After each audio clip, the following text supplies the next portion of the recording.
Mereka tertawa melihat buku tabungan lusuh ayah, mengira isinya hanya 50.000. Namun, saat alarm ban meraung dan pintu terkunci, tawa mertua serta iparku mati.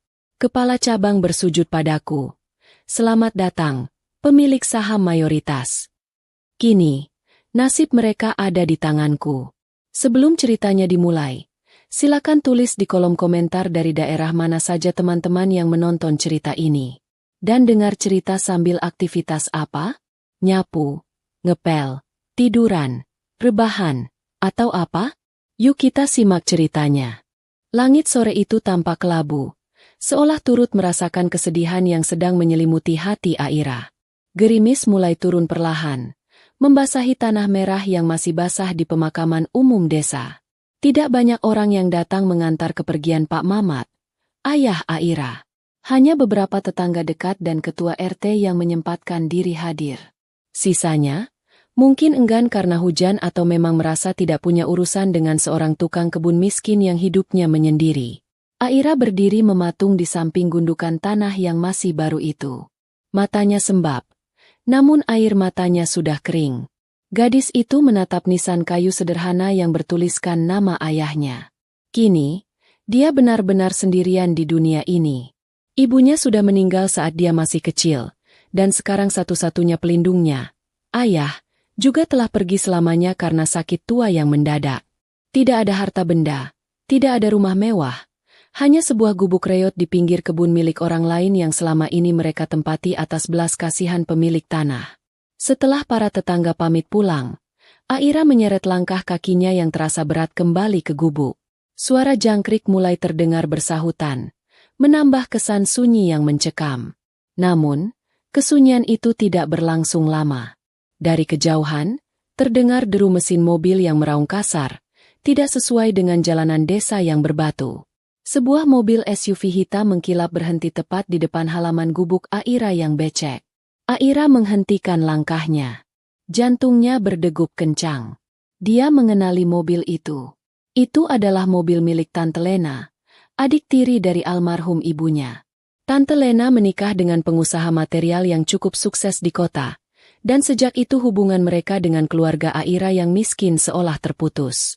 Mereka tidak pernah berkunjung, bahkan saat Aira sakit atau saat lebaran. Tapi hari ini, di hari kematian ayahnya, mereka datang. Pintu mobil terbuka. Tante Lena turun dengan wajah masam. Dia mengenakan gaun hitam berbahan sutra yang terlihat mahal, sangat kontras dengan lingkungan kumuh di sekitarnya. Di belakangnya, turun pula suami Tante Lena dan dua anaknya, sepupu Aira yang seumuran dengannya, Siska dan Riko. Mereka semua memandang jijik ke arah tanah becek yang mengotori sepatu mahal mereka. Ya ampun, tempat ini baunya semakin busuk saja, keluh Siska sambil menutup hidungnya dengan sapu tangan. Dia mengibaskan tangannya di udara seolah mengusir lalat imajiner. "Ma, kenapa sih kita harus datang ke sini? Kan orangnya sudah dikubur. Buang-buang waktu saja." Tante Lena tidak menggubris keluhan anaknya. Dia menatap tajam ke arah Aira yang berdiri mematung di teras gubuk. Tanpa basa-basi, tanpa ucapan bela sungkawa, Tante Lena langsung melangkah mendekat. Suara hak tinggi sepatunya terdengar aneh saat menginjak papan kayu teras yang sudah lapuk. "Heh, Aira," panggil Tante Lena dengan suara melengking. "Mana ayahmu menyimpan uang simpanannya? Atau barang berharga apa yang dia tinggalkan?" Aira terkesiap. Dia baru saja kehilangan ayahnya beberapa jam yang lalu, dan kalimat pertama yang didengarnya dari kerabatnya adalah soal harta. "Tante, ayah baru saja dimakamkan," jawab Aira dengan suara parau. "Tidak ada harta. Tante tahu sendiri pekerjaan ayah hanya tukang kebun serabutan." "Jangan bohong kamu," bentak Tante Lena. Dia mendorong bahu Aira hingga gadis itu terhuyung ke belakang menabrak dinding bilik bambu. "Tukang kebun juga pasti punya simpanan. Kami sudah jauh-jauh datang ke sini, keluar biaya bensin. Belum lagi nanti kami harus memikirkan nasibmu yang jadi yatim piatu. Kamu pikir mengurus anak sepertimu itu gratis?" Suami Tante Lena, Om Rudi, ikut menyahut dari belakang dengan nada meremehkan. "Sudahlah, Ma. Geledah saja gubuknya. Anak ini pasti menyembunyikan sesuatu. Orang miskin itu biasanya licik, suka menimbun uang receh di bawah kasur. Tanpa meminta izin, Tante Lena dan anak-anaknya menerobos masuk ke dalam gubuk kecil itu. Ruangan itu sangat sempit, hanya ada satu dipan kayu tempat tidur Aira dan ayahnya, sebuah lemari plastik tua yang pintunya sudah tidak bisa menutup rapat, dan sebuah meja kecil di sudut ruangan. Siska dan Riko tertawa mengejek saat melihat isi lemari. Mereka menarik keluar baju-baju kaos lusuh milik Pak Mamat dan melemparnya ke lantai tanah. Duh, baju begini masih disimpan? Buat lepel saja tidak layak. Cemoh Riko sambil menendang tumpukan baju itu. Aira berusaha menahan tangisnya. Hatinya sakit melihat barang-barang peninggalan ayahnya diperlakukan seperti sampah. Hentikan! Tolong jangan diberantakan, pinta Aira sambil mencoba memungut baju ayahnya. Namun Tante Lena menepis tangan Aira kasar. Minggir kamu. Kami sedang mencari ganti rugi. Kamu tahu tidak, biaya pemakaman ayahmu itu siapa yang talangi sementara tadi? Pak RT bilang dia pakai uang kas masjid. Tapi kami sebagai kerabat yang akan malu kalau tidak menggantinya. Kami butuh uang itu kembali. Padahal, Aira tahu betul biaya pemakaman ditanggung sepenuhnya oleh gotong royong warga desa yang iba padanya. Tante Lena hanya mencari alasan untuk membenarkan ketamakannya. Mereka terus mengobrak-abrik gubuk itu.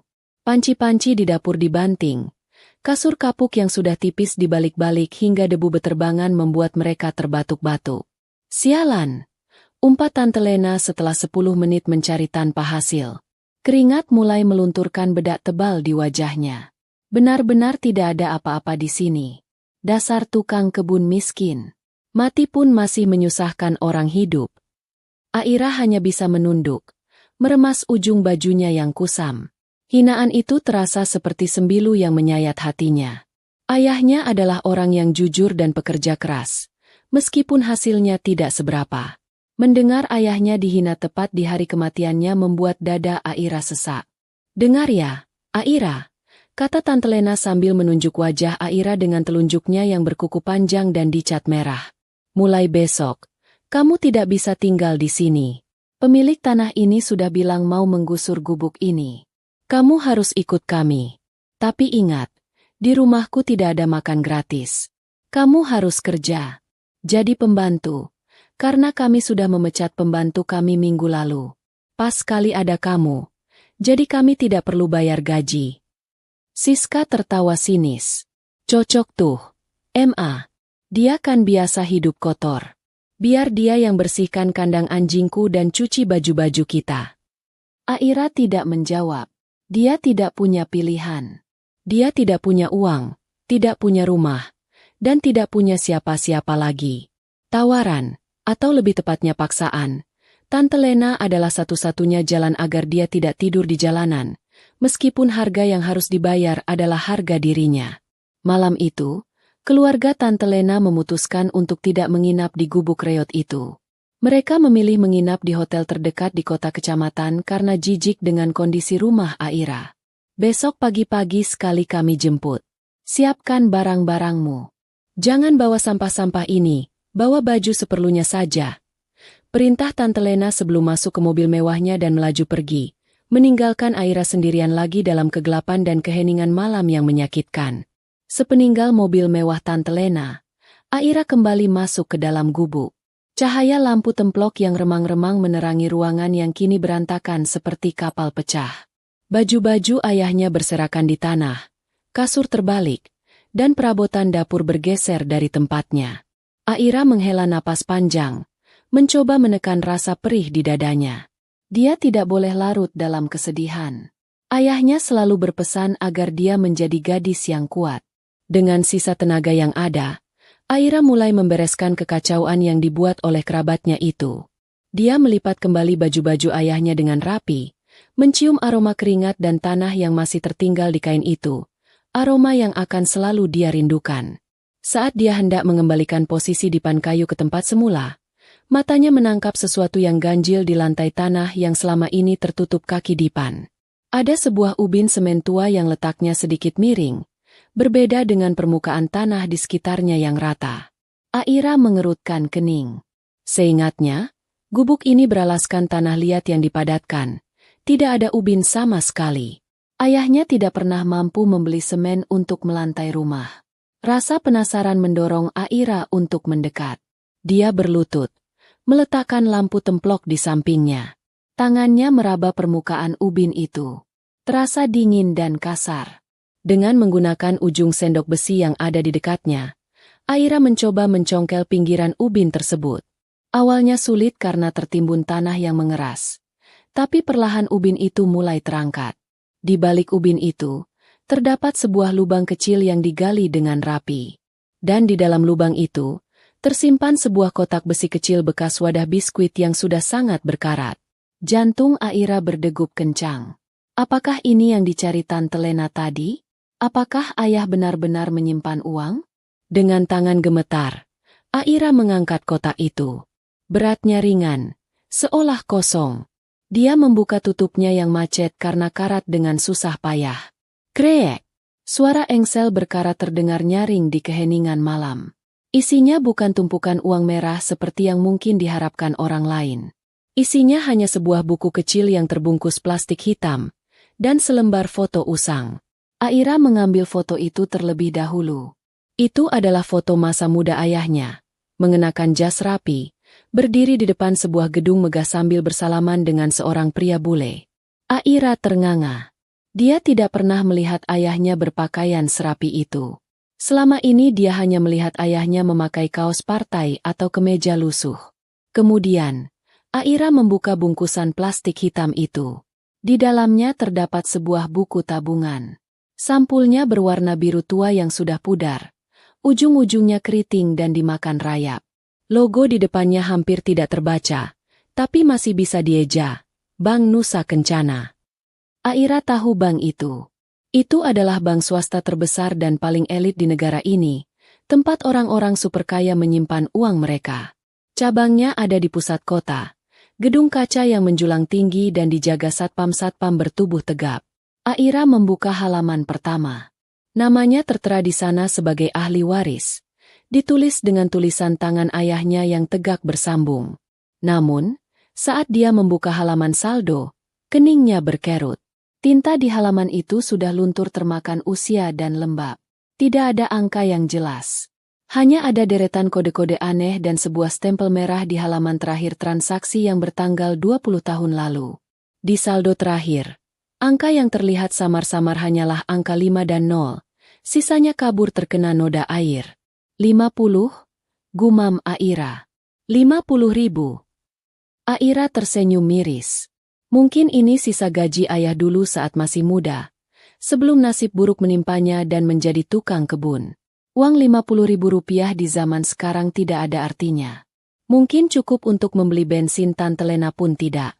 Tapi bagi Aira, ini adalah peninggalan terakhir ayahnya. Dia akan menyimpannya sebagai kenang-kenangan. Tiba-tiba, pintu gubuk didobrak kasar. Aira terlonjak kaget dan refleks menyembunyikan buku tabungan itu ke balik punggungnya. Tante Lena berdiri di ambang pintu. Napasnya terengah-engah. Rambutnya sedikit berantakan. Rupanya dia kembali lagi. Aku tahu ada yang kau sembunyikan, seru Tante Lena. Matanya menyapu ruangan dengan liar. Firasatku tidak pernah salah.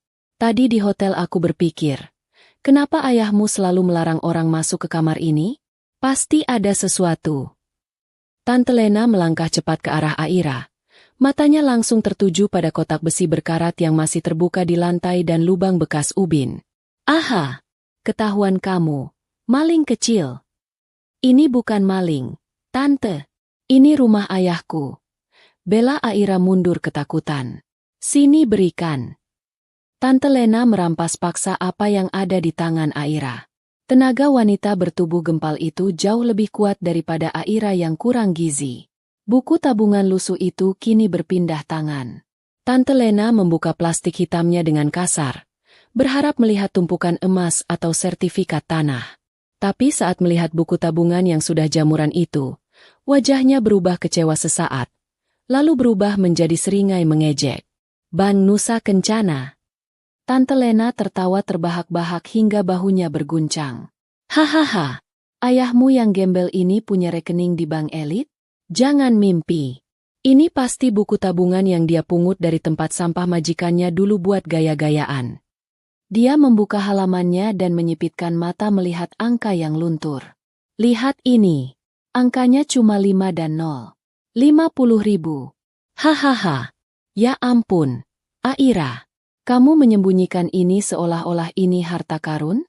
Ini sampah. Ongkos parkir mobilku saja lebih mahal dari isi tabungan bapakmu ini. Aira mencoba merebutnya kembali. Kembalikan, Tante. Itu punya ayah. Tante Lena mengangkat tangan tinggi-tinggi, menjauhkan buku itu dari jangkauan Aira. Eits, jangan harap. Meskipun cuma 50.000, atau bahkan cuma 5.000, ini tetap uang. Lumayan buat beli permen. Besok pagi, kita akan ke bank itu sebelum pulang ke rumahku. Kita cairkan uang receh ini. Aku mau lihat wajahmu menahan malu di depan teller bank elit saat mencairkan uang sampah ini. Tante, jangan biarkan itu jadi kenang-kenangan. Aira memohon. Air mata mulai mengalir lagi. Kenang-kenangan matamu, bentak Tante Lena. Dengar ya, besok kita ke bank. Kamu akan bawa buku ini. Kamu yang antre. Aku mau lihat pelayan bank itu jijik melihatmu. Hitung-hitung hiburan buat kami setelah capek mengurus mayat bapakmu. Sekarang tidur. Dan jangan coba-coba kabur. Sopirku berjaga di depan. Tante Lena berbalik dan keluar dari gubuk sambil membawa buku tabungan lusuh itu. Meninggalkan Aira yang menangis terseduh-seduh. Aira tidak menangisi uangnya. Dia menangisi betapa teganya tantenya menghina peninggalan terakhir ayahnya. Dia tidak tahu bahwa besok, rencana Tante Lena untuk mempermalukannya justru akan menjadi awal dari badai yang akan membalikan dunia mereka semua. Sebuah badai yang tersimpan rapat selama 20 tahun dalam buku tabungan lusuh itu. Matahari pagi belum terlalu tinggi ketika suara klakson mobil yang memekakan telinga memecah keheningan di sekitar gubuk reot itu. Aira tersentak dari lamunannya. Ia nyaris tidak tidur semalaman. Matanya bengkak, tubuhnya pegal karena tidur dalam posisi duduk sambil memeluk lutut di sudut ruangan, menjaga satu-satunya pintu agar tidak ada yang mendobrak masuk lagi.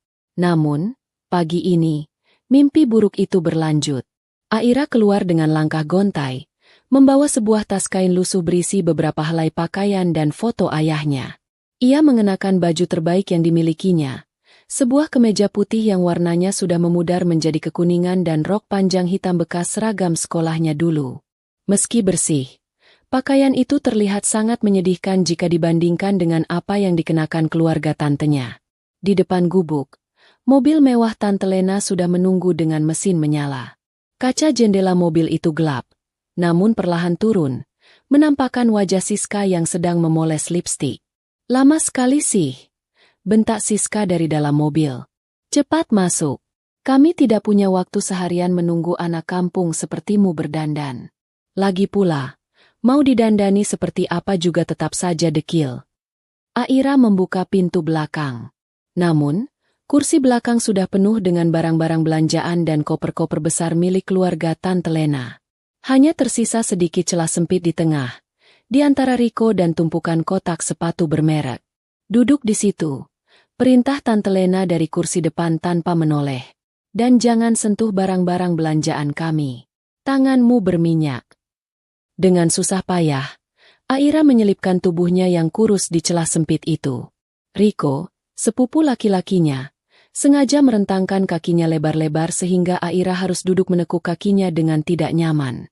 Bau parfum mahal yang menyengat di dalam mobil berpendingin udara itu bercampur dengan aroma pengharum mobil rasa jeruk, membuat perut Aira yang belum terisi sejak kemarin terasa mual. Sepanjang perjalanan menuju pusat kota, tidak ada satupun dari mereka yang bertanya apakah Aira sudah makan atau bagaimana perasaannya. Sebaliknya, mobil itu dipenuhi dengan gelak tawa dan obrolan tentang rencana liburan mereka ke luar negeri bulan depan. Aira hanya dianggap seperti benda mati, atau lebih buruk lagi, seperti sampah yang terpaksa mereka angkut. Bu, kata Siska tiba-tiba, memecah pembicaraan tentang tiket pesawat. Kenapa kita harus mampir ke bank dulu? Langsung pulang saja. Aku malu kalau ada teman sekolahku yang melihat kita bawa dia. Siska melirik jijik ke arah Aira melalui ekor matanya. Tante Lena memutar tubuhnya sedikit ke belakang, menatap Aira dengan senyum miring yang kejam. Justru itu hiburannya. Siska, kita akan mampir ke Ban Nusa Kencana cabang utama. Ibu mau mencairkan cek dari klien ayah. Sekalian kita buktikan pada si yatim piatu. Ini kalau harta karun ayahnya itu cuma sampah. Ibu mau dia sadar diri sebelum masuk ke rumah kita. Biar dia tahu posisinya ada di mana. Om Rudi yang menyetir hanya tertawa kecil. Biarkan saja. Biar jadi pelajaran. Orang miskin itu kadang punya hayalan tinggi. Harus dibanting dulu ke tanah biar sadar. 1 jam kemudian, mobil mewah itu memasuki pelataran parkir Bank Nusa Kencana yang megah. Gedung itu menjulang tinggi dengan dinding kaca biru yang memantulkan cahaya matahari. Deretan mobil mewah berjajar rapi di parkiran. Satpam berseragam safari biru tua dengan tubuh tegap berdiri di setiap sudut, lengkap dengan alat komunikasi di telinga mereka. Ini adalah tempat di mana uang miliaran rupiah berputar setiap harinya. Tempat yang sangat asing bagi Aira. Saat mereka turun dari mobil, kontras itu terlihat sangat nyata. Tante Lena dengan tas bermereknya, Siska dan Riko dengan gadget terbaru di tangan, dan Om Rudi dengan jam tangan emasnya. Di belakang mereka, berjalan Aira dengan tas kain lusuh dan baju yang kedodoran. Ketika mereka hendak melangkah masuk ke pintu utama, seorang satpam bertubuh besar dengan sigap menghadang Aira. Tangan satpam itu terentang, menghalangi langkah gadis itu. Maaf, Dik. Dilarang meminta-minta di area bank. Ucap satpam itu tegas. Matanya memindai penampilan Aira dari atas ke bawah. Area ini khusus nasabah. Silakan tunggu di luar pagar. Wajah Aira memerah padam. Rasa malu menjalar dari ujung kaki hingga ke ubun-ubun. Dia sudah menduga hal ini akan terjadi. Dia menunduk. Tidak berani menatap mata satpam itu. Namun, alih-alih membela, suara tawa Tante Lena justru terdengar lantang. Hahaha, Pak Satpam, matanya jeli sekali. Tapi biarkan dia masuk. Pak, dia bukan pengemis. Dia bisa dibilang, pembantu. Baru kami yang mau mencoba peruntungan. Siska ikut menimpali sambil terkikik. Iya, Pak. Dia mau ambil deposito ayahnya loh. Katanya sih mau ambil saldo 50.000 rupiah. Biarkan saja dia masuk. Kasihan sudah bawa buku tabungan keramat dari zaman purba. Satpam itu tampak bingung sejenak. Menatap Tante Lena yang tampil meyakinkan sebagai nasabah prioritas. Lalu menatap Aira kembali. Akhirnya, dia menurunkan tangannya. Oh, maaf, Bu. Silakan masuk. Silakan, Dik. Satpam itu membukakan pintu kaca otomatis. Meski tatapannya masih penuh curiga pada Aira. Di dalam bank, udara terasa sangat dingin. Lantai marmer putih mengkilap memantulkan bayangan orang-orang yang berjalan di atasnya. Suasana sangat tenang. Hanya terdengar denting halus mesin penghitung uang dan suara sepatu hak tinggi yang beradu dengan lantai. Tante Lena mengambil nomor antrean untuk Aira. Nih, pegang. Antrean teller umum. Kami akan menunggu di sofa nasabah prioritas di sana. Jangan bikin malu. Berdiri saja di pojok itu sampai nomormu dipanggil. Aira menerima kertas antrean itu dengan tangan gemetar. Dia berdiri di sudut ruangan, dekat pilar besar, berusaha menyembunyikan dirinya. Namun, usahanya sia-sia. Penampilannya yang mencolok menarik perhatian nasabah lain. Beberapa ibu-ibu sosialita yang sedang menunggu giliran berbisik-bisik sambil melirik ke arahnya. Itu siapa ya? Kok bisa masuk bank begini pakai baju seperti itu? Bisik seorang wanita berambut sasak tinggi. Mungkin anak hilang. Atau mau minta sumbangan. Satpamnya bagaimana sih? Timpal temannya. Suara Siska sengaja dikeraskan dari arah sofa empuk tempat mereka duduk santai sambil minum kopi gratis yang disediakan bank. Duh, lama banget sih antreannya. Padahal cuma mau ambil uang receh. Bikin malu saja harus menunggu gembel itu transaksi. Riko menambahkan dengan suara yang tak kalah keras. Taruhan yuk, saldonya pasti sudah hangus karena biaya admin. Paling dia pulang cuma bawa buku tabungan kosong. Telinga Aira terasa panas. Hinaan itu datang bertubi-tubi seperti anak panah yang menancap di dadanya. Dia memeluk buku tabungan ayahnya erat-erat di dada, seolah benda itu bisa memberinya kekuatan. "Sabar, Aira. Sabar," bisik hatinya. "Ayah tidak pernah mengajarkanmu untuk membalas kejahatan dengan amarah. Lakukan saja. Ambil uangnya jika ada. Lalu pergi dari sini." Waktu terasa berjalan sangat lambat. Setiap detik terasa menyiksa. Aira merasa seperti tontonan sirkus di tengah kerumunan orang-orang kaya yang memandangnya sebagai hama. Dia hanya ingin ini segera berakhir. Dia tidak peduli berapapun isi tabungan itu. Dia hanya ingin keluar dari gedung dingin ini dan menjauh dari tatapan merendahkan keluarganya. Akhirnya, suara elektronik dari pengeras suara terdengar, memecah lamunan Aira. "Nomor antrean A105. Silakan ke loket 3. Aira melihat kertas di tangannya. A105. Itu nomornya. Dengan lutut yang terasa lemas, dia melangkah maju. Dari sudut matanya, dia melihat Tante Lena, Om Rudi, Siska, dan Riko bangkit dari sofa. Mereka berjalan mendekat ke arah garis batas antrean. Wajah mereka penuh semangat seolah akan menyaksikan sebuah pertunjukan komedi yang lucu. Mereka ingin melihat momen di mana Aira ditolak dan dipermalukan tepat di depan wajah petugas bank. Parade cemoohan ini akan segera mencapai puncaknya. Langkah Aira menuju meja teller terasa seperti langkah menuju tiang gantungan. Jarak 10 meter itu terasa berkilo-kilo jauhnya. Di balik meja loket nomor 3, duduk seorang teller wanita muda yang cantik, dengan riasan wajah sempurna dan seragam batik sutra yang rapi. Namanya tertulis di papan nama kecil di dadanya. Clarissa. Clarissa sedang merapikan tumpukan formulir ketika Aira tiba di depan mejanya. Wanita itu mendongak, dan senyum profesional yang biasanya terpasang otomatis di wajahnya sedikit luntur ketika melihat siapa nasabahnya. Hidungnya sedikit berkerut, seolah mencium aroma debu dan kemiskinan yang menempel pada pakaian Aira. Namun, sebagai pegawai bank profesional di bank sekelas Nusa Kencana, dia berusaha menahan ekspresi jijiknya. "Selamat siang, ada yang bisa dibantu?" tanya Clarissa dengan nada datar, tanpa kehangatan yang biasanya dia berikan pada nasabah berjas mahal. Matanya tidak menatap wajah Aira, melainkan menatap layar komputernya.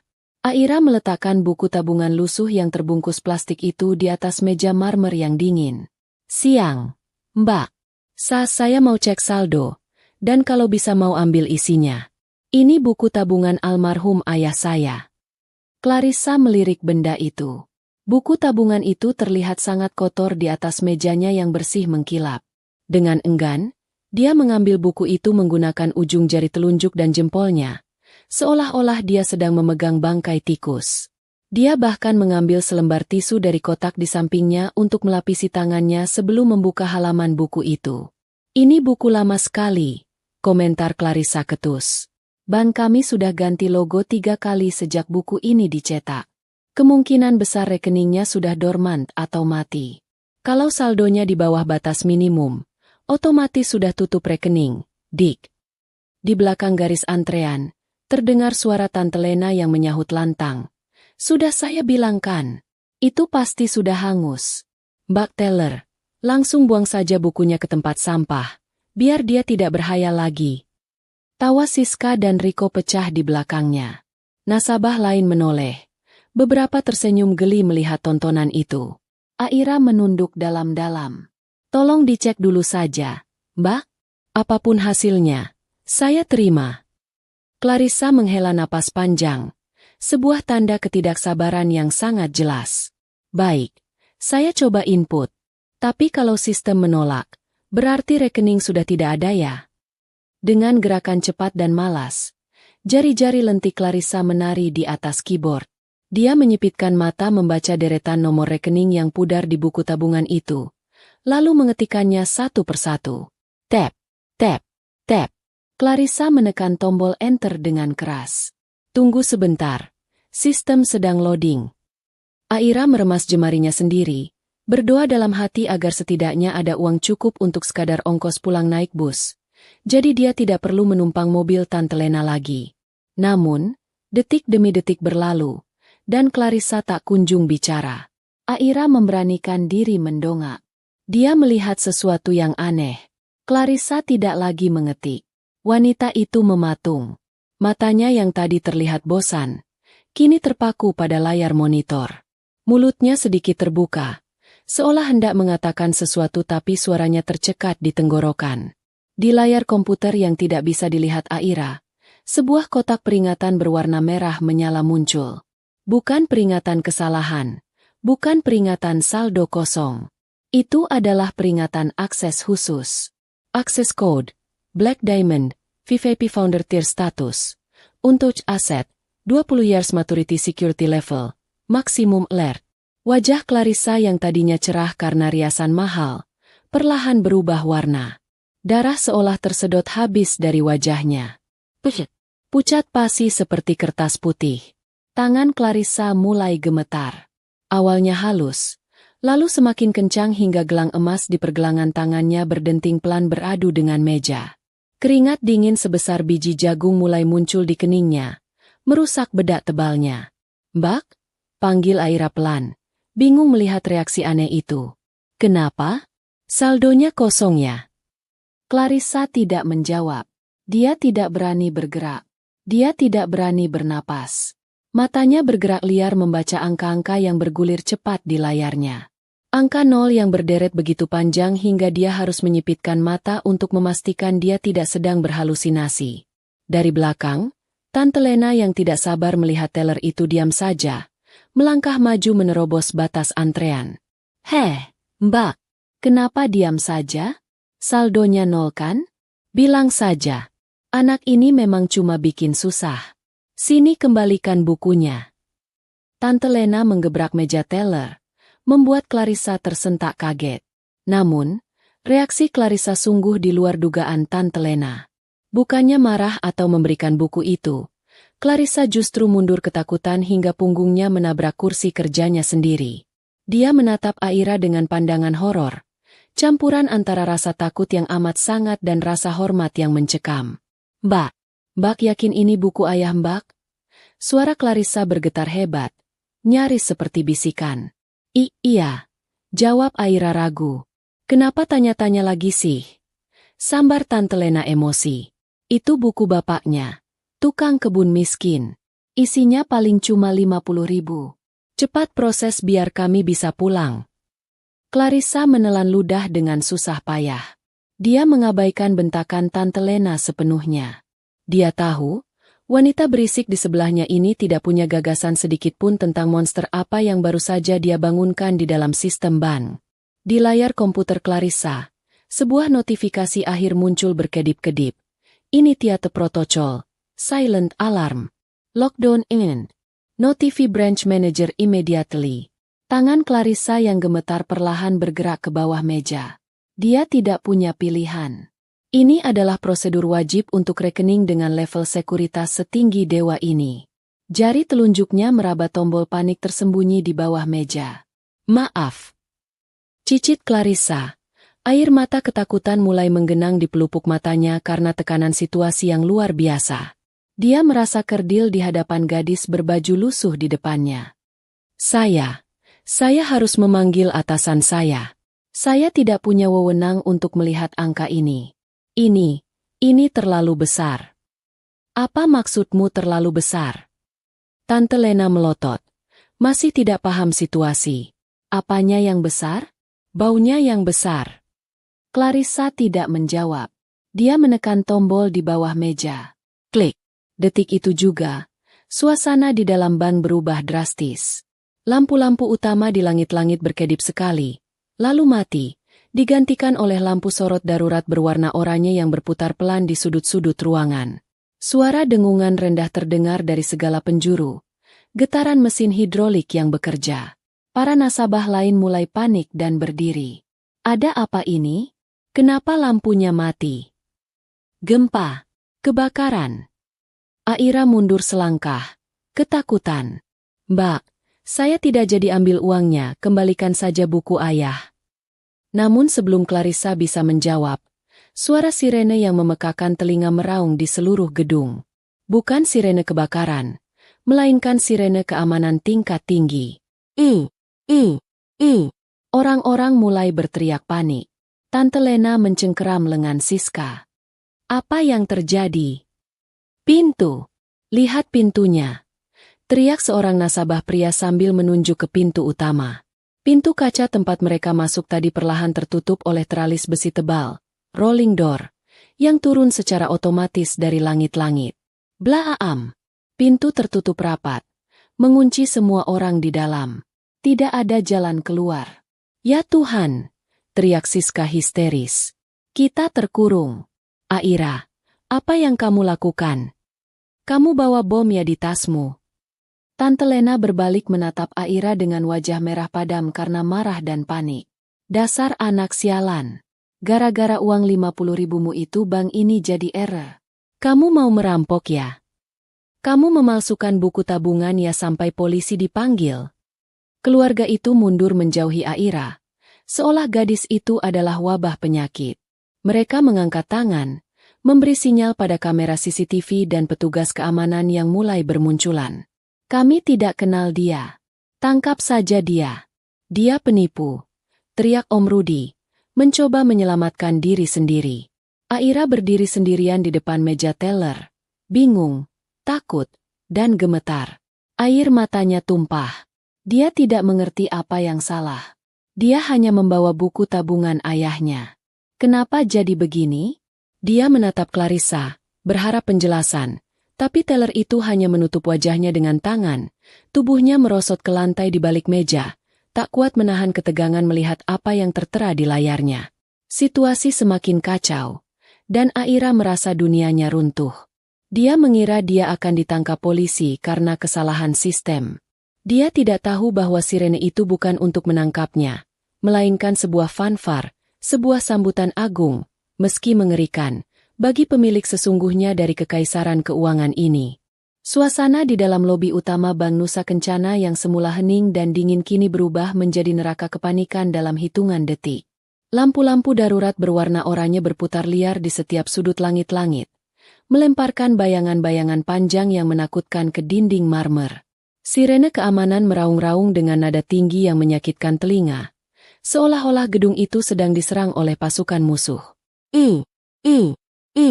Para nasabah yang tadinya duduk santai menunggu giliran kini berhamburan tidak tentu arah. Beberapa orang mencoba berlari ke pintu keluar. Namun pintu kaca otomatis itu sudah tertutup rapat oleh lapisan baja tebal yang turun dari langit-langit. Mereka menggedor-gedor besi itu dengan sia-sia. Jeritan ketakutan terdengar di mana-mana. Anak-anak kecil menangis memelukaki ibu mereka, sementara para pegawai bank berlindung di bawah meja kerja mereka sesuai prosedur darurat. Di tengah kekacauan itu, Aira berdiri mematung di depan loket teller nomor 3. Kakinya seolah dipaku ke lantai. Dia memeluk buku tabungan ayahnya erat-erat di depan dada, seakan benda itu adalah satu-satunya pelampung di tengah badai yang mengamuk. Wajahnya basah oleh air mata. Dia tidak mengerti apa yang sedang terjadi. Apakah dia salah memasukkan kode? Apakah buku tabungan ayahnya dianggap barang curian? Di belakang Aira, keluarga Tante Lena bereaksi dengan cara yang sangat berbeda. Mereka tidak memikirkan keselamatan Aira sedikit pun. Sebaliknya, insting bertahan hidup mereka yang egois langsung mengambil alih. Menjauh dari dia. Cepat menjauh. Teriak Tante Lena sambil menarik lengan Siska dan Riko mundur hingga punggung mereka menempel ke dinding terjauh dari loket teller. Ibu, aku takut. Apa yang dia lakukan? Jerit Siska histeris. Wajahnya pucat. Maskaranya luntur karena air mata. Apa dia bawa bom di tas lusuh itu? Kita bisa mati konyol di sini gara-gara dia. Tante Lena menatap Aira dengan pandangan penuh kebencian yang menyala-nyala. Dia menudingkan telunjuknya ke arah gadis malang itu. Dasar anak pembawa sial. Sejak lahir kamu memang menyusahkan. Lihat ulahmu sekarang. Kamu pasti mencoba memalsukan tanda tangan atau mencoba mencuri uang bank sampai alarm berbunyi seperti ini. Kamu mau menyeret kami semua masuk penjara? Hah? Om Rudi, yang biasanya tenang, kini juga tampak panik. Dia berusaha menyembunyikan jam tangan emasnya ke dalam saku celana. Takut jika situasi ini adalah perampokan. Aira, mengaku saja. teriak Om Rudi dengan suara gemetar. Bilang pada mereka kalau kamu datang sendiri. Jangan bawa-bawa nama kami. Kami tidak tahu apa-apa soal rencana busukmu. Aira menoleh ke arah keluarganya dengan tatapan nanar. Hatinya hancur berkeping-keping. Di saat dia sangat ketakutan dan butuh perlindungan, satu-satunya kerabat yang dia miliki justru melemparkannya ke mulut singa. Tante. Om. Aira tidak melakukan apa-apa. Isaknya lemah. Suaranya hampir tenggelam oleh bunyi sirene. Aira cuma kasih buku ayah. Bohong. Potong Riko kasar. Mana mungkin buku tabungan tukang kebun bikin alarm bunyi kalau isinya bukan hasil rampokan atau uang palsu. Dasar kriminal. Tiba-tiba, pintu akses keamanan di samping deretan loket teller terbuka dengan kasar. Braa! 6 orang petugas keamanan khusus berbadan tegap berlari masuk. Mereka tidak mengenakan seragam satpam biasa, melainkan seragam taktis hitam lengkap dengan rompi anti peluru dan senjata laras panjang. Wajah mereka tertutup helm dan masker, membuat penampilan mereka sangat mengintimidasi. Langkah kaki mereka yang mengenakan sepatu bot militer berdebum keras di lantai marmer, seirama dengan detak jantung Aira yang semakin kencang.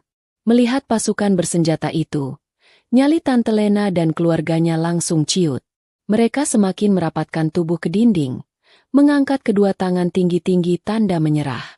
Pak! Pak polisi! Tangkap dia! Tante Lena berteriak histeris sambil menunjuk Aira dengan jarinya yang gemetar. Itu pelakunya. Gadis berbaju putih itu. Kami tidak kenal dia. Kami cuma kebetulan satu mobil karena kasihan. Dia yang bikin alarm bunyi. Tembak saja kakinya kalau dia mau lari. Siska ikut berteriak. Iya Pak, kami orang baik-baik. Kami nasabah prioritas. Jangan tangkap kami. Dia itu anak yatim gembel yang mau menipu bank. Para petugas keamanan itu sama sekali tidak menoleh ke arah Tante Lena maupun Siska.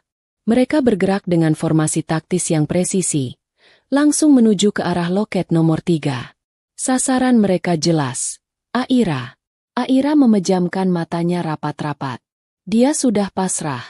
Dia membayangkan tangan-tangan kekar itu akan mencengkeram bahunya, menyeretnya keluar, dan menjebloskannya ke penjara yang gelap. Dia teringat wajah ayahnya. Maafkan Aira. Yah, Aira gagal menjaga nama baik ayah. Aira malah dituduh penjahat. Amankan target utama. Kode hitam. Lakukan perimeter. Teriak salah satu petugas yang tampaknya adalah Komandan Regu. Dalam sekejap, ke-6 petugas itu mengelilingi Aira. Namun, anehnya, mereka tidak menodongkan senjata ke arah Aira. Mereka justru berdiri membelakangi Aira, menghadap ke arah luar, membentuk pagar betis manusia yang melindungi gadis itu dari segala penjuru. Senjata mereka siaga di dada, mata mereka awas memindai sekeliling, seolah siap menembak siapa saja yang berani mendekati gadis lusuh di tengah lingkaran mereka. Aira membuka matanya perlahan. Bingung. Dia melihat punggung-punggung tegap yang melindunginya. Dia tidak ditarik, tidak diborgol, dan tidak dibentak. Dia justru merasa seperti berada di dalam benteng. Sementara itu, dari kejauhan, Tante Lena dan keluarganya masih belum menyadari apa yang sebenarnya terjadi. Mereka mengira petugas sedang mengepung Aira agar tidak kabur. Rasakan kamu. Desis Tante Lena dengan senyum puas yang jahat. Mampus kau. Pasti seumur hidup membusuk di penjara. Habis ini kita langsung pulang. Buang semua barang-barangnya dari rumah kita. Sayang banget ya. Cibir Riko. Padahal kalau dia jadi pembantu di rumah, lumayan bisa hemat biaya. Tapi ya sudahlah. Siapa suruh jadi kriminal? Mereka menonton adegan itu layaknya menonton film aksi, menantikan momen saat Aira diseret kasar di lantai. Mereka sudah menyiapkan ponsel untuk merekam kejadian itu, berniat menyebarkannya di media sosial sebagai bukti bahwa mereka tidak terlibat. Di balik meja teller, Clarissa, sang pegawai bank yang pertama kali melihat saldo rekening itu, masih terduduk lemas di lantai. Dia menangis sesenggukan karena tekanan mental yang luar biasa. Dia tahu arti dari kode hitam dan pasukan pengaman itu. Itu bukan prosedur penangkapan perampok. Itu adalah prosedur perlindungan aset tertinggi yang hanya ada dalam buku manual pelatihan yang tidak pernah dia kira akan benar-benar terjadi di dunia nyata. Sirene perlahan mulai mengecil volumenya, berganti menjadi dengungan konstan. Namun pintu besi masih terkunci rapat. Suasana tegang belum mencair. Semua mata tertuju pada lingkaran pasukan hitam di depan meja teller, menunggu apa yang akan terjadi selanjutnya. Keheningan yang mencekam menggantikan raungan sirene, hanya menyisakan suara napas tertahan dari puluhan orang yang terjebak di dalam lobi bank. Lampu darurat oranye masih berputar, menciptakan suasana dramatis. Tiba-tiba, pintu lift pribadi di lantai 2, yang biasanya hanya digunakan oleh jajaran direksi, terbuka dengan bunyi ting yang nyaring. Dari dalam lift, seorang pria paruh baya berlari keluar dengan tergesa-gesa. Dia adalah Pak Haryo, kepala cabang Bank Nusa Kencana yang disegani di seluruh kota. Biasanya, Pak Haryo selalu tampil sempurna, rambut klimis, jas licin tanpa kusut, dan langkah yang tenang berwibawa. Namun hari ini, penampilannya berantakan. Dasinya miring ke kiri, jas mahalnya tidak terkancing, dan keringat bercucuran membasahi keningnya. Dia berlari menuruni tangga pualam dengan langkah lebar, nyaris terpleset saking paniknya. Di belakang Pak Haryo, ikut berlari pula wakil kepala cabang dan manajer operasional. Wajah mereka tak kalah pucatnya. Mereka semua berlari menuju kerumunan pasukan keamanan yang mengelilingi Aira. Melihat kedatangan kepala cabang, Tante Lena merasa mendapat angin segar. Dia berpikir Pak Haryo turun tangan langsung untuk membereskan kekacauan yang dibuat Aira. Dengan percaya diri yang tinggi, Tante Lena melepaskan diri dari dinding dan melangkah maju menghadang jalan Pak Haryo. Pak Haryo! Pak Haryo! Panggil Tante Lena dengan suara lantang yang dibuat-buat akrab. Dia merentangkan tangan seolah hendak menyetop bus. Pak Haryo terpaksa mengerem langkahnya mendadak. Dia menatap Tante Lena dengan pandangan terganggu. Napasnya terengah-engah. Minggir, Bu. Saya sedang dalam keadaan darurat. Saya tahu, Pak. Cerocos Tante Lena cepat. Saya Lena, nasabah prioritas gold di sini. Bapak ingat kan? Saya mau melaporkan anak gembel yang dikepung itu. Dia keponakan jauh saya yang tidak tahu diuntung. Saya minta maaf atas keributan ini. Tolong Bapak langsung serahkan dia ke polisi saja. Jangan libatkan kami. Kami benar-benar malu punya kerabat kriminal seperti dia. Om Rudi ikut maju, mencoba menjilat. Betul, Pak. Ini murni inisiatif dia sendiri memalsukan buku tabungan. Kami saksinya. Kalau perlu, Bapak tuntut saja dia seberat-beratnya. Pak Haryo mengerutkan keningnya dalam-dalam. Matanya menatap tajam ke arah Tante Lena, lalu beralih ke Om Rudi, dan terakhir ke arah Siska dan Riko yang memandang jijik ke arah Aira. Memalsukan? Ulang Pak Haryo dengan nada rendah yang berbahaya. Siapa yang bilang dia memalsukan? Ya jelas palsu dong, Pak. Seru Siska lancang. Bapaknya cuma tukang kebun miskin yang baru mati kemarin. Mana mungkin punya uang di bank ini? Paling dia nemu buku itu di tong sampah. Wajah Pak Haryo berubah merah padam. Rahangnya mengeras menahan amarah yang meluap. Tanpa mengucapkan sepatah kata pun pada keluarga itu, dia menepis bahu Tante Lena dengan kasar agar menyingkir dari jalannya. Minggir kalian. Jangan halangi saya. Tante Lena terhuyung kaget. Hampir terjatuh jika tidak ditangkap Om Rudi. Loh, Pak? Kok kasar begitu? Protesnya. Pak Haryo tidak peduli. Dia kembali berlari menuju lingkaran pasukan keamanan. Buka jalan. Buka jalan. Perintahnya pada Komandan Regu. Para petugas bersenjata itu segera membelah formasi, memberi celah bagi Pak Haryo untuk masuk. Di tengah lingkaran itu, Aira berdiri gemetar, memeluk tas kainnya. Wajahnya tertunduk dalam, siap menerima bentakan atau tamparan. Pak Haryo melangkah mendekat. Napasnya masih memburu, tetapi gerakannya melambat, menjadi sangat hati-hati dan penuh hormat. Ketika dia sampai tepat 2 langkah di depan Aira, hal yang tak terbayangkan oleh siapapun terjadi. Pria nomor 1 di bank cabang itu, yang memegang kendali atas triliunan rupiah aset nasabah, yang biasanya hanya bisa ditemui dengan janji temu sebulan sebelumnya, tiba-tiba menjatuhkan kedua lututnya ke lantai marmer yang keras.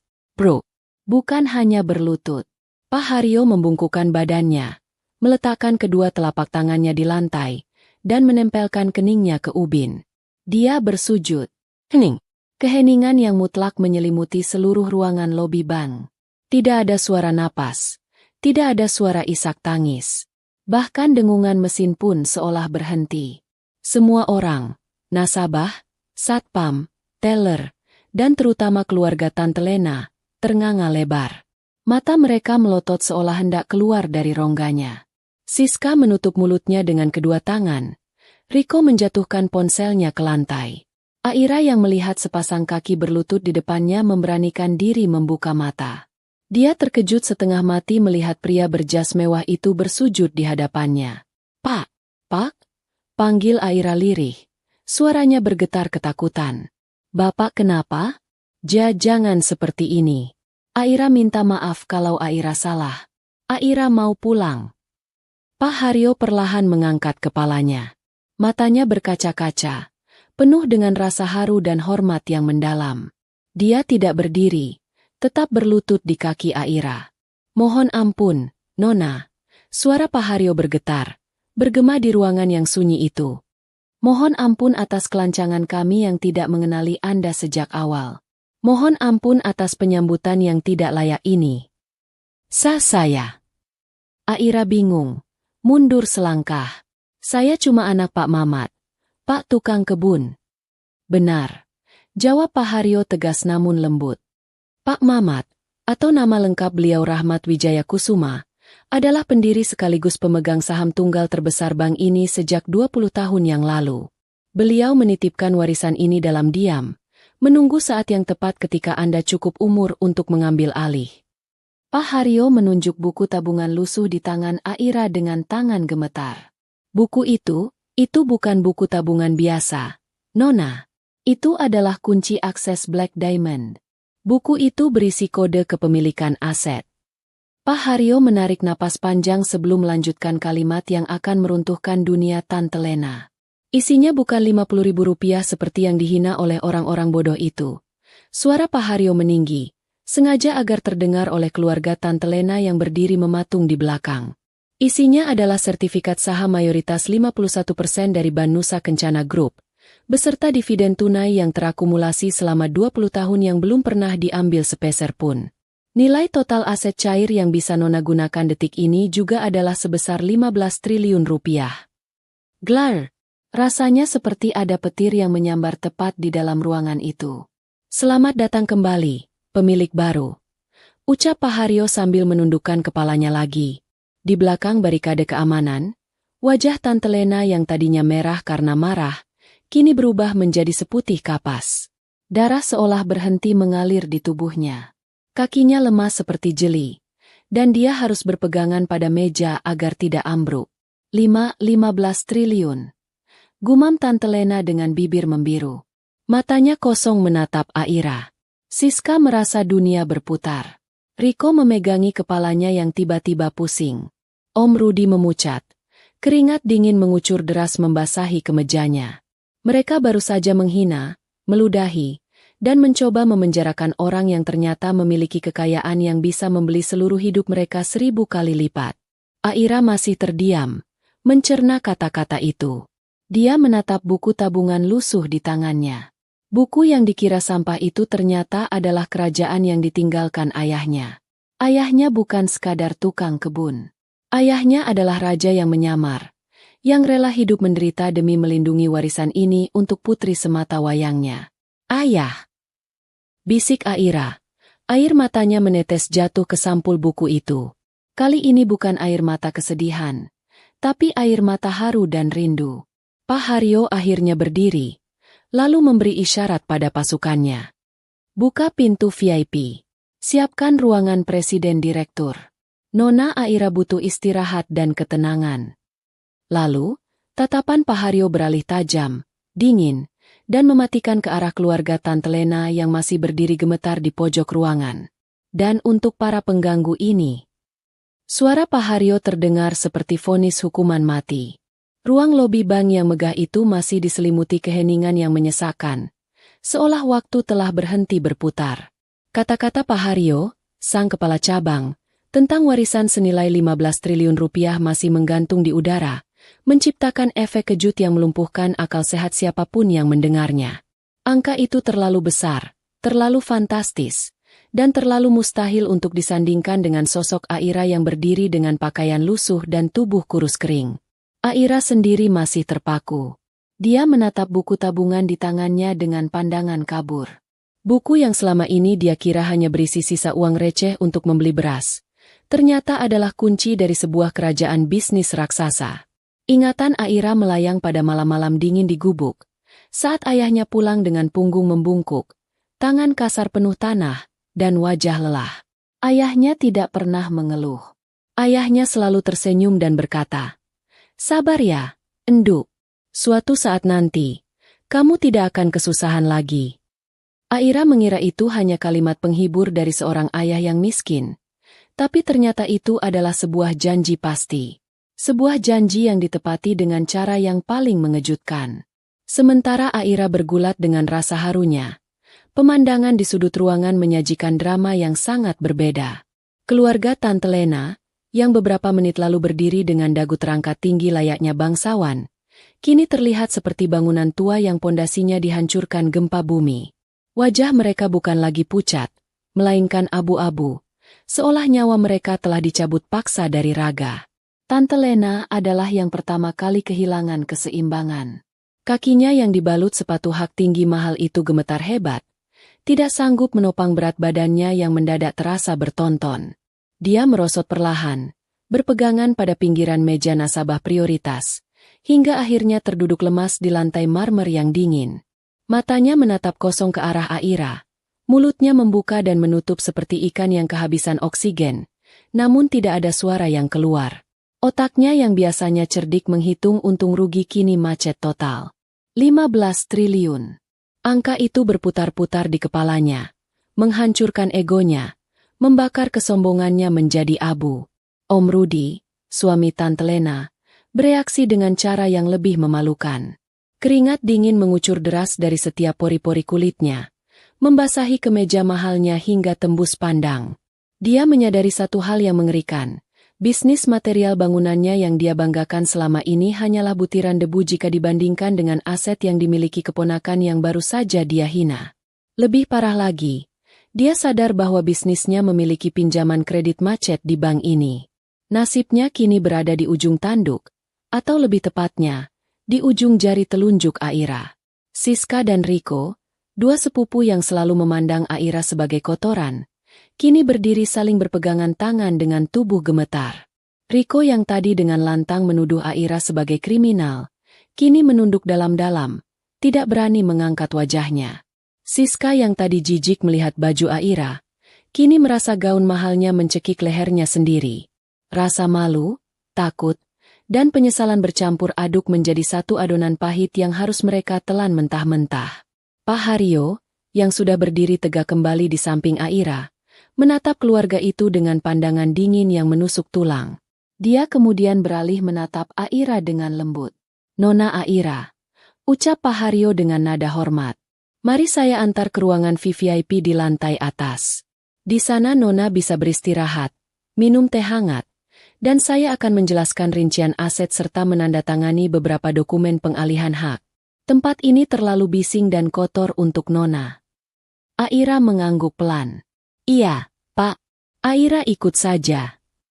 Namun, saat Aira hendak melangkah mengikuti Pak Haryo yang dikawal ketat oleh pasukan keamanan, sebuah suara melengking yang penuh keputusasaan terdengar memecah keheningan.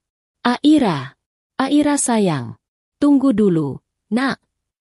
Itu suara Tante Lena. Dengan sisa tenaga yang entah datang dari mana, wanita itu merangkak bangun dan berlari tertatih-tatih menerobos barisan nasabah yang menonton. Dia mencoba mendekati Aira, namun dua orang petugas keamanan bersenjata laras panjang langsung menghadangnya dengan keras. "Mundur!" bentak petugas itu. "Jangan halangi saya. Saya tantenya. Saya ibu asuhnya." Tante Lena berteriak histeris. Air mata buaya mulai mengalir deras di pipinya yang tebal oleh bedak. Dia melambai-lambaikan tangannya ke arah Aira. Aira, keponakanku yang cantik, dengarkan tante dulu. Tadi itu tante cuma bercanda. Nak, sumpah demi Tuhan, tante cuma mau menguji mental kamu. Tante tahu kamu anak kuat, makanya tante keras sedikit biar kamu mandiri. Om Rudi ikut berlari menyusul istrinya. Wajahnya dipasang dengan senyum palsu yang terlihat sangat menyedihkan. Benar, Aira. Om dan tante itu sayang sekali sama kamu. Makanya kami jemput kamu. Kami mau rawat kamu. Jangan dengarkan omongan orang lain. Kita ini keluarga. Satu darah. Ingat ibumu. Ingat almarhumah ibumu itu kakak kesayangan Tante Lena. Siska dan Riko pun ikut serta dalam sandiwara memalukan itu.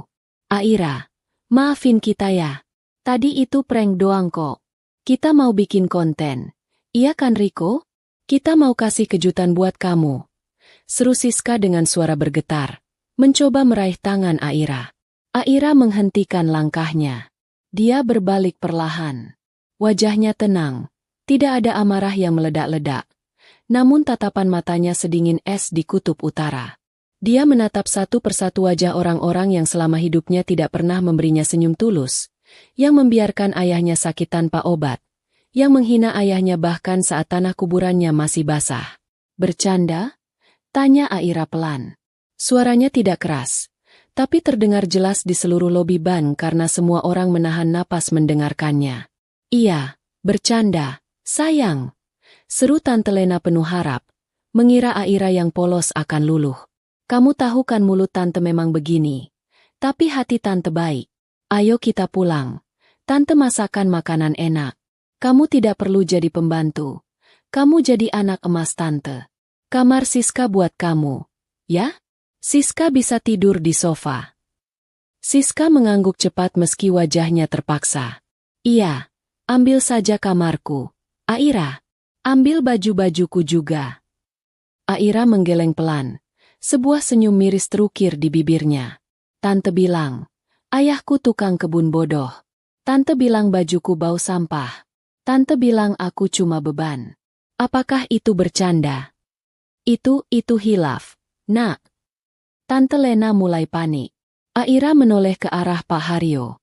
Pak Haryo, boleh saya bertanya sesuatu? Apa saja, Nona? Seluruh wewenang ada di tangan Nona. Jawab Pak Haryo sigap. Orang-orang ini.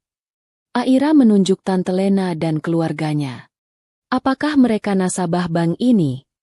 Pak Haryo memberi isyarat pada asistennya yang membawa tablet. Asisten itu dengan cepat mengetuk layar dan menunjukkan data kepada Pak Haryo. Pak Haryo tersenyum tipis. Senyum yang mengandung arti buruk bagi Om Rudi. Ya, Nona. Tuan Rudi dan Nyonya Lena adalah nasabah kredit usaha di bank ini. Perusahaan material mereka memiliki pinjaman sebesar 2 miliar rupiah yang jatuh tempo bulan depan. Dan menurut data, pembayaran bunga mereka macet selama 3 bulan terakhir. Mereka juga memiliki tunggakan kartu kredit senilai 500 juta rupiah. Wajah Om Rudi langsung pucat pasi, seputih kertas. Kakinya lemas seketika. Aira mengangguk paham. Dia kembali menatap Tante Lena yang kini gemetar ketakutan. Tante bilang, aku harus sadar diri dan tahu posisi. Sekarang aku sadar posisiku. Aira menarik napas panjang, menegakkan punggungnya. Aura wibawa yang diwariskan ayahnya kini terpancar jelas. Pak Haryo, sebagai pemilik saham mayoritas, apakah saya berhak menentukan kebijakan terhadap nasabah yang tidak sopan dan bermasalah? Sangat berhak, Nona. Bahkan dalam klausul perjanjian kredit, ada pasal yang menyebutkan bahwa bank berhak menarik seluruh pinjaman secara sepihak dan seketika. Immediate call, jika nasabah terbukti melakukan tindakan yang merugikan reputasi bank atau pemiliknya. Aira menatap mata Tante Lena lekat-lekat. Kalau begitu, lakukan sesuai peraturan, Pak. Tagih semua utang mereka hari ini juga. Detik ini juga. Jika mereka tidak bisa bayar, sita semua aset jaminannya. Tidak. Tante Lena menjerit histeris. Suaranya melengking menyakitkan telinga. Dia mencoba menerobos barikade keamanan. tapi didorong hingga jatuh terduduk. Aira, kamu tidak bisa lakukan ini. Kamu ponakanku. Kamu iblis. Anak durhaka. Aku bukan anak durhaka, jawab Aira tenang. Aku hanya anak tukang kebun yang sedang mengambil haknya. Dan tante bukan keluargaku. Keluargaku sudah meninggal kemarin. Pak Haryo memberi sinyal pada kepala keamanan. Usir mereka. Dan segera perintahkan tim eksekusi aset untuk menyegel rumah dan toko mereka sekarang juga. Bekukan semua rekening mereka. Baik, Pak. Pasukan keamanan segera bergerak. Mereka mencengkeram lengan Tante Lena, Om Rudi, Siska, dan Riko. Tidak ada lagi rasa hormat. Mereka diseret seperti sampah. Persis seperti cara mereka memperlakukan barang-barang peninggalan ayah Aira. Lepaskan. Aku orang kaya. Aku punya pengacara. Teriak Om Rudi meronta-ronta, tapi sia-sia. Aira, tolong. Ampun. Tangis Siska pecah saat diseret paksa menuju pintu keluar. Aira tidak menoleh lagi. Dia membalikan badan, memunggungi drama kehancuran keluarga tantenya. Dia mengikuti Pak Haryo menuju lift pribadi. Pintu lift tertutup perlahan, memisahkan dunia Aira yang baru dengan masa lalunya yang kelam. Di balik pintu logam itu, Aira akhirnya membiarkan setetes air mata jatuh. Bukan karena sedih kehilangan tantenya, tapi karena lega. Keadilan, meski datang terlambat, rasanya sangat melegakan. Di dalam ruang VVIP yang hening dan mewah di lantai teratas gedung Ban Nusa Kencana, suasana terasa sangat kontras dengan kekacauan di lobi bawah tadi. Ruangan itu wangi aromaterapi lavender yang menenangkan. Dindingnya dilapisi kayu jati ukiran, dan karpet tebal meredam setiap langkah kaki. Aira duduk di sofa kulit yang empuk, secangkir teh hangat kualitas terbaik tersaji di hadapannya, namun dia belum menyentuhnya. Pak Haryo duduk di seberangnya, menatap gadis muda itu dengan pandangan kebapakan. Dia baru saja selesai menceritakan kisah panjang tentang Pak Rahmat Wijaya Kusuma, ayah Aira. Kisah tentang seorang bankir jenius yang 20 tahun lalu menemukan kebusukan sindikat korupsi besar yang melibatkan pejabat tinggi. Demi keselamatan Aira yang saat itu masih bayi, dan istrinya, Pak Rahmat memilih memalsukan kematian identitas lamanya, mengubah nama menjadi Pak Mamat, dan hidup bersembunyi sebagai rakyat jelata. Dia mengorbankan segalanya. Harta, status, kenyamanan, demi memastikan putrinya tetap hidup.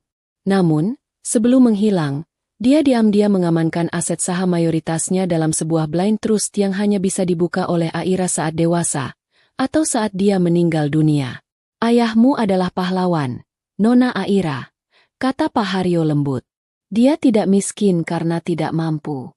Dia memilih miskin untuk melindungimu. Dia menahan diri selama 20 tahun, hidup dihina orang, demi hari ini.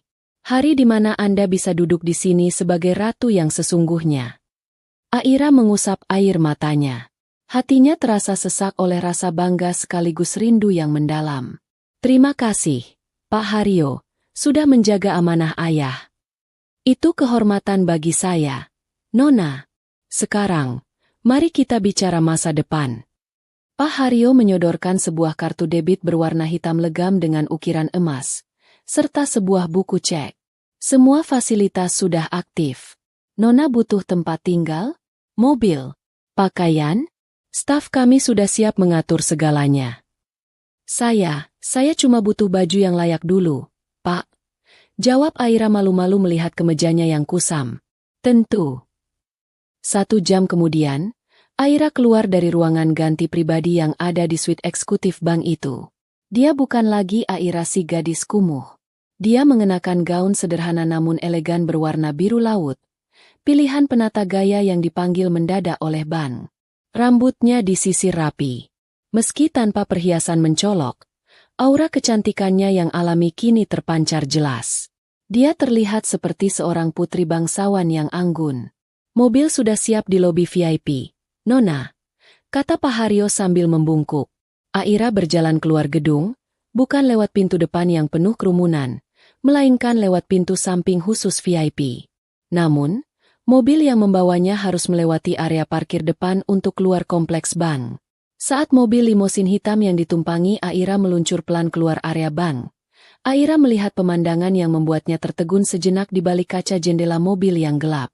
Di pinggir jalan, tepat di depan gerbang bank, keluarga Tante Lena sedang berdiri terlantar di bawah terik matahari siang yang menyengat. Pemandangan mereka sungguh menyedihkan. Mobil mewah SUV Tante Lena sedang dikaitkan ke truk derek milik pihak leasing bank yang bergerak cepat menyita aset. Tante Lena duduk bersimpuh di trotoar yang panas, menangis meraung-raung sambil memeluk tas tangan mahalnya, satu-satunya barang yang tersisa yang belum dirampas. Siska dan Riko berdiri bingung, wajah mereka merah terbakar matahari.